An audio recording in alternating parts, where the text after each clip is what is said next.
Let's talk about personal privacy and security on the internet.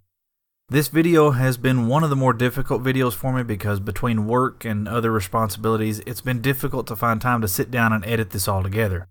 On top of that, every time I've neared completion, some other huge revelation about a tech company mishandling user data comes to light, and all of a sudden my script is obsolete.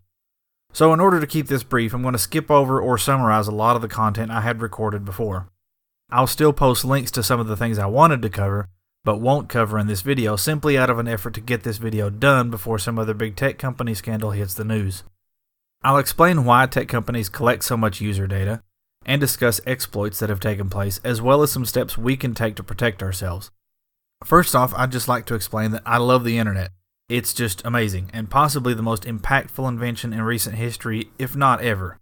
People from all over the world can communicate with one another instantaneously. You can talk to your loved ones, go shopping, pay bills, watch movies, listen to music, play games with your friends, even write a blog. It really is amazing how interconnected we've become because of the internet. The way big tech companies make money is through advertising, or more specifically through you. You are the product that Facebook and Google sells to advertising companies. Facebook is not the product. Facebook is just the tool used to gather and organize information about the product, which is you and I. The same is true of Google products such as Gmail. Advertisers pay these companies to run ads on their sites. They get paid more when users actually interact with advertisements that they see.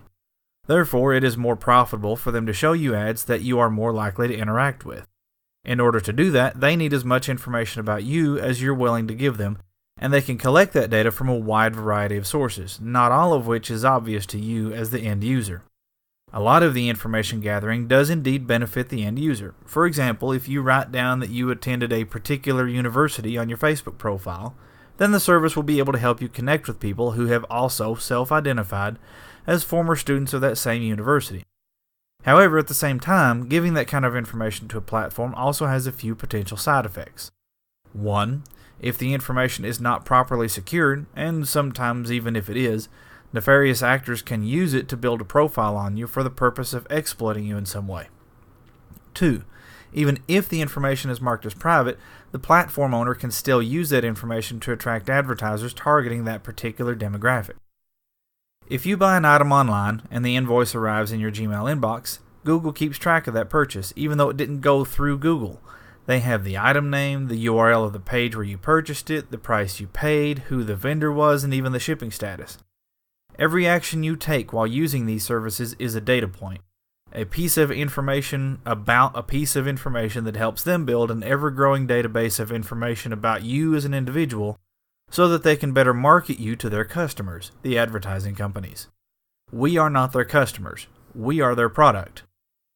So now that we know how these companies make money, let's take a look at a few cases in the past where these companies have dropped the ball, either accidentally or intentionally and covertly in order to gather more information on people without their informed consent.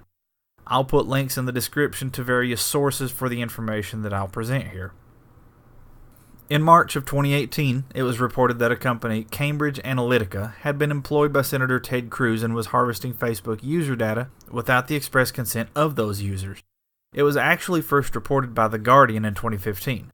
The information was gathered through the use of a Facebook quiz app, but was able to collect data on all of the people connected to those individuals through Facebook, which means that you need not have actually used the app yourself, only have a Facebook connection or interaction with somebody who did.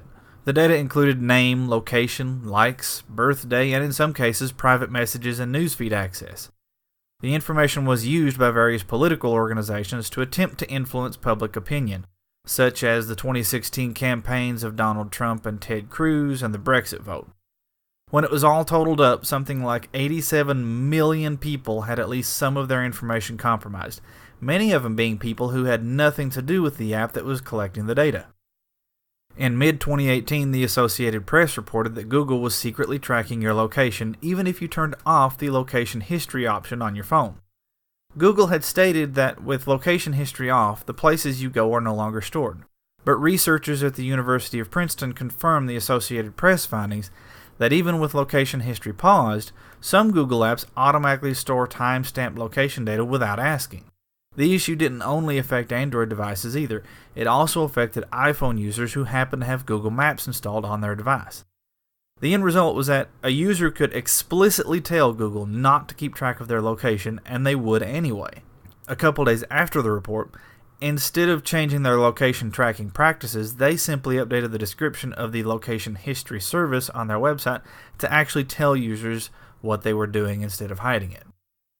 In 2016 and into 2017, it was revealed that way back in 2013, Yahoo had been hacked, compromising the account details of all 3 billion user accounts. Every single Yahoo account was compromised. This means that every single person who used Yahoo Mail, Messenger, or any other services provided by Yahoo had their account information stolen, which not only includes profile information that you gave to Yahoo directly, but any and all information that could possibly be gleaned by emails and instant messages sent or received using Yahoo services. The information was even put up for sale on the dark web. Needless to say that since I didn't use any of Yahoo services anymore at that time, I just went ahead and closed and deleted my account altogether. Just recently, another incident was made public, partially through a blog post by Facebook themselves. During a security audit of Facebook being conducted by Krebs on Security, it was discovered that since 2012, Facebook has been storing the passwords to hundreds of millions of Facebook and Instagram accounts in plain text format. That means anybody with access to the user database, namely at least the 20,000 employees Facebook has admitted had access, not to mention any potential hackers or disgruntled employees, had access to usernames and passwords for hundreds of millions of Facebook accounts. There is absolutely zero reason for Facebook to have passwords stored in plain text format, and no reason whatsoever that they should have left it that way for 7 years. It was also recently reported that Facebook has filed a patent outlining a process for using users' photos in advertisements on the site. I could go on and on for days about all the times these companies have mishandled user data, but I won't because, like I said in the beginning, I need to get this video done. The problem here is that it's hard to get away from these companies. Many of the products and services we use on a daily basis are provided by these people. So rather than tell you what you should do, I'll tell you what I have done personally, and you can decide whether it's something that you're willing to look into yourself. Downloaded my Facebook and Google data using their respective services for doing so. I would like to do another video where I analyze some of the more interesting parts of what is in this data. Since I run my own private home server, I've set up Nextcloud as a replacement syncing service for my files, notes, calendar, and contacts. I've deleted all of my contacts and synced files from services I've used in the past, such as Dropbox, OneDrive, Google Drive, and Google Photos. Side note, Google Photos and Google Drive keep their files separately, so if you want to do this, make sure you visit both sites. On Facebook, I removed all personal information except my name, deleted all photos, and deactivated my account. This was a really difficult decision because there's a lot of people who have no other way to get in touch with me. However, in light of the constant failings of Facebook and concerns about my personal privacy, I felt it was the best thing to do. In the month leading up to actually deactivating my Facebook account, I settled on using the Wire Messenger service, and I made several Facebook posts with my Wire username and my email address for people who want to stay in touch with me. Stopped using as many of the Google-branded apps on my Android phone as possible, even disabling many of them, and replacing them with open-source alternatives from the F-Droid App Store. I've migrated all of our personal machines to a Linux distribution that I'm comfortable with. I decided on Ubuntu because it is both flexible, widely supported, works well with our hardware, and is easy for my children to pick up and use. In fact, all of the work done in creating this video was done using Ubuntu Linux. I've deactivated or deleted my accounts with several other services that I no longer use, including Dropbox and Twitter. I went into my Google account settings, then to the Data and Personalization section, and disabled all of the services listed, then clicked Manage on each of those services and deleted all of the data stored there. I've stopped using Google as a search engine and switched to DuckDuckGo, a search engine that doesn't track you and doesn't alter the results you see based on your search history. I've stopped using Google Chrome and Chromium and switched to Mozilla Firefox both on my desktop and on mobile. There's a lot we can do to protect ourselves, and a lot that we should be doing because it seems that some of these companies are out of control. They're too big to fail, and in the case of Facebook, have no direct competition, so they have no motivation to respect users' privacy. It's up to us to make the hard choice to stop using services from people that misuse our data, and wherever possible, to take personal control of our own information. Not everybody has the ability to host their own private server, but we can choose whose services we sign up for and how much information we're willing to give them in exchange for the use of those services. I've stopped using Facebook, Twitter, Dropbox, Microsoft OneDrive, Google, and all sorts of other services.